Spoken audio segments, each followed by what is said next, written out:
দিল্লি বিস্ফোরণের পর সারা দেশে জারি করা হয়েছে চরম সতর্কতা। তদন্ত শুরু করেছে এনআইএ। বিভিন্ন জায়গায় চলছে তল্লাশি অভিযান। উদ্ভূত পরিস্থিতিতে উত্তরবঙ্গেও নিরাপত্তা ব্যবস্থা বাড়ানো হয়েছে। উত্তরবঙ্গ পুলিশের আইজি রাজেশ যাদব জানান, উত্তরবঙ্গের চারিদিকে আন্তর্জাতিক সীমান্ত রয়েছে, তাই নিরাপত্তার বিষয়ে এসএসবি, বিএসএফ, অন্যান্য সংস্থার সঙ্গে যোগাযোগ রাখা হচ্ছে। নজরদারি বাড়ানো হয়েছে গুরুত্বপূর্ণ এলাকাগুলিতে।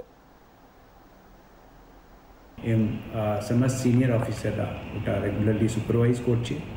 এছাড়া আমাদের যে ইন্টেলিজেন্স মেশিনারি আছে সেটাকে গিয়ার আপ করা হয়েছে। বিএসএফ, এসএসবি ওদের সঙ্গে আমাদের সঙ্গে মিলে কাজ করছি, যেহেতু বর্ডার যে ইন্টারন্যাশনাল বর্ডার আছে ওই এজেন্সিগুলোর সঙ্গেও আমরা কোঅর্ডিনেশন নিয়ে কাজ করছি। সীমান্ত এলাকাতে আমাদের অলরেডি আগে থেকেই নাকা পয়েন্টগুলো আছে। এছাড়া আমরা অনেক দিন আগে যখন বাংলাদেশ আর নেপালে যে সমস্যা হয়েছিল সেই পর থেকেই আমাদের যে সিভিক ভলেন্টিয়ারগুলো ওখানে ওরা রেগুলারলি ইনফরমেশন কালেক্ট করে, ওর যদি কোনো সাসপিশিয়াস মুভমেন্ট যদি আমাদের নজরে আছে তো আমরা সঙ্গে সঙ্গে ব্যবস্থা